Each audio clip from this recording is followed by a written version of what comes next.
Hello all, it's time to study. Preparation for general lines, life accident and health insurance license. We're going to talk a little bit about retirement plans. So let's start with the difference between qualified plans versus non-qualified plans. Qualified plans are retirement plans that meet federal requirements and receive favorable tax treatment.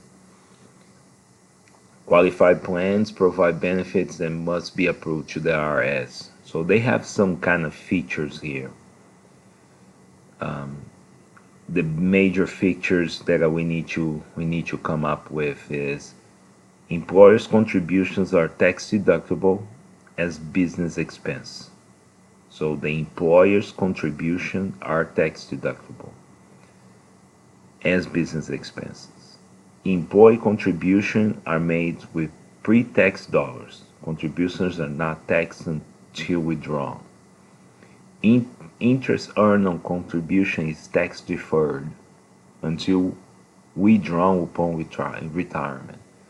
So every interest that you get, you're gonna just get, and then you're gonna pay taxes on this interest later. You will not pay. They are gonna stay there, get interest, but no taxes on those interests. And annual additional to employees' account in a qualified retirement cannot exceed maximum limits by the IRS, which is like every year they make some adjustments. On the non-qualified, like things are a little bit different. It doesn't need to be approved by the IRS and can discriminate in favor to certain employees, and interest earned on contributions is tax deferred as well. So let's work on the taxation. Employees' contributions are tax deductible.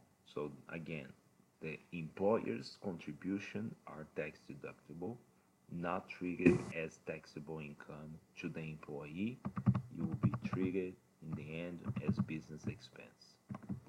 Employees' contributions are made with pre-tax dollars, and any interest earned on both employee and employee contributions are tax deferred. So employer's contribution tax deductible, not treated as tax income, as you're going to be treated as business expenses. Withdrawals by the employee are treated as taxable income. So as soon as the employee takes the money, is taxable income. So everything that is inside is not taxable. But as soon as you get out, is. Withdrawals by the employee made prior to 59 and a half are assessed an additional 10% penalty tax. Distributions are mandatory on April 1st of the year following age 70 and a half, and failure to take the requirement withdrawal results in 50% excise tax on those funds. So you have the penalty tax for before, and you have the 50% if you don't get after. Funds may be withdrawn prior to the employee reaching age 59 and a half without 10%, meaning like what is the exceptions for you to take the money before that?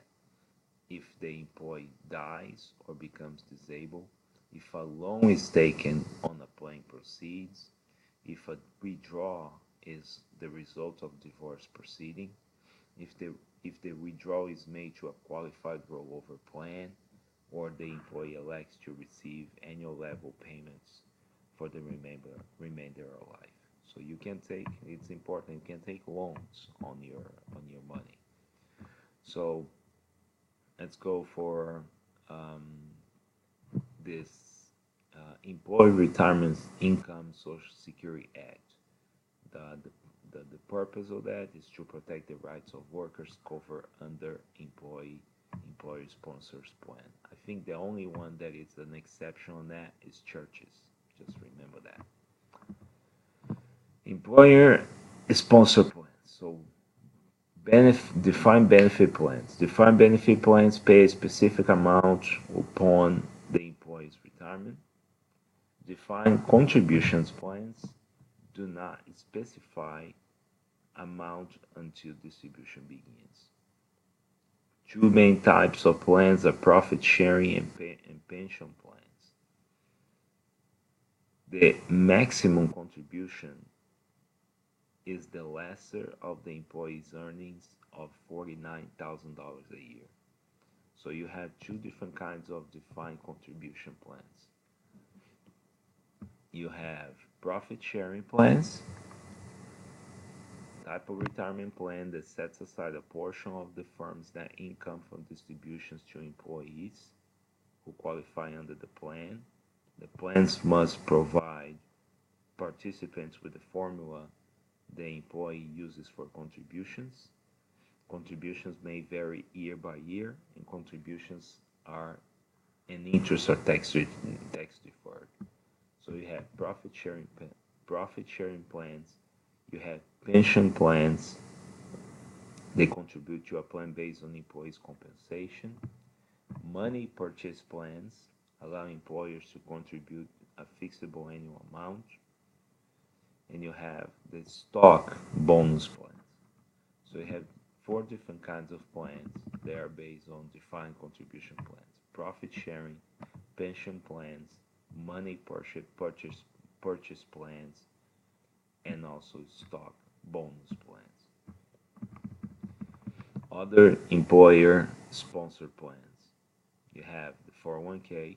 401k allows employees to make tax deferred contributions to the participant, and tax shelter annuity, which is the 403b, which is a special class of retirement plans available to employees with certain charitable, educational, and religious organizations. Qualified plans for small employees. This is important to listen. SEP, Simplified Employee Plans. SEP are basically the arrangement where employee, including a self-employed individual, establish and maintain an RA to which employer contributes. Employers' contributions are included to employees' gross income. A primary difference between SEP and an RA is the much larger amount that can be contributed to the employee's SEP plan is the lesser of 25% of employees' annual compensation. So is an RA, it's a kind of an RA that the employer contributes, and the difference is that you can put 25% of employees' annual compensation. Simple are available for a small business that employ no more than 100 employees who receive at least $5,000 in compensation. So it's a really small company. Simple, no more than 100 employees, receive at least $5,000 in compensation. Employer can choose to make no elective contributions of 2% of the compensation on behalf of the eligible employee. To establish a simple plan, again, simple plan means savings, incentive, match plan for employees. Employer must not have a qualified plan in place. So it's for small employers.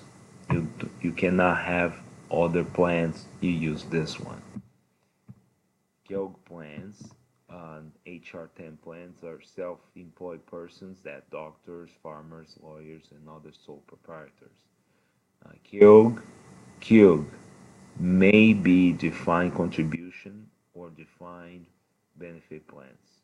Defined contributions maximum contribution $49,000 a year, while defined benefit KEOG plans have maximum benefits of $195,000 a year. Contributions are tax deductible, and interest and dividends are tax deferred. So like the numbers to remember: maximum contribution $49,000, defined contribution $49,000 a year, defined benefit, maximum benefits of $195,000 a year. All right, so now let's go with the difference between individual retirement plans. RAs are established by individual who has earned income to save for retirement. So let's see the differences. Traditional RAs. Traditional RAs allow for the individual to contribute a limited amount of money per year, and the interest earned is tax deferred until withdrawal.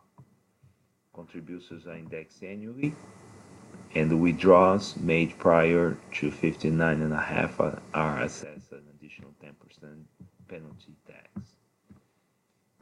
So they have to avoid penalties. Traditional RA must begin receiving payments no later than April of age 70. So, and we have some exceptions about first-time buyers, and also if you are disabled, and so on and so forth. So this is one. So let's go back. The traditional RA is tax deferred. Let's see like the Roth RAs. Roth RAs are designed so withdrawals are received income tax free. So that's the difference. Like the Roth RA, the income is tax free. Contributions to RAs are subject to the same limits of traditional RAs, but are not tax deductible. Interest on contributions is not taxable as long as the withdrawal is a qualified distribution. Qualified distribution must occur after 5 years in the event of death or disability of the individual, up to $10,000 for first-time home buyers, or at the age of 59.5. So I think the thing to kind of remember here is that the Roth RA, the withdrawals are received income tax free. Rollovers are a transfer of funds from one RA to another. Rollovers are subject to 20% of withholding tax. If eligible, rollover funds are received personally by participants in a qualified plans, unless the funds are deposited into an RA or qualified plan within 60 days of distribution. So if you transfer to an RA to another one, if you get your money from the RA to your personal account, you get 20% withholding tax. If you move to another RA, then you get the what we call no taxes. Funds that are transferred directly from one qualified RA to another qualified RA are not subject to this withholding tax. This also includes trustee-to-trustee transfer of rollover funds instead of personally receiving the funds and then rolling them over. This election permits the participant to avoid mandatory income tax withholding on the amount transferred. The rollover contributions to an individual account, individual retirement accounts, are unlimited dollar amount. All right, let me go back.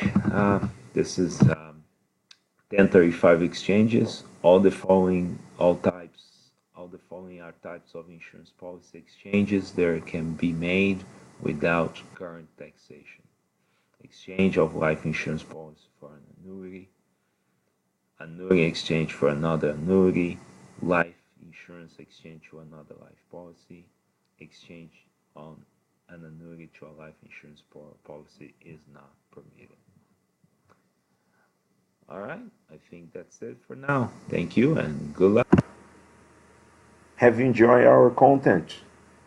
Insurance Nation is a website a location that I created in order to find some content, in order to help you to pass the insurance, general lines insurance test. If you have enjoyed our content, please join us on YouTube. We'll always be able to just add more content down there. We'll be able to just provide some real examples go to websites, and at the same time, we want to hear from you. If you want to have any questions or something that you have some questions about the test or something that you'd like for me to place it on this website, please let me know. I will be glad to help you out. Go to Insurance Nation at ideanaso.com, and feel free to provide any kind of donation of any size. Thank you, and see you next time.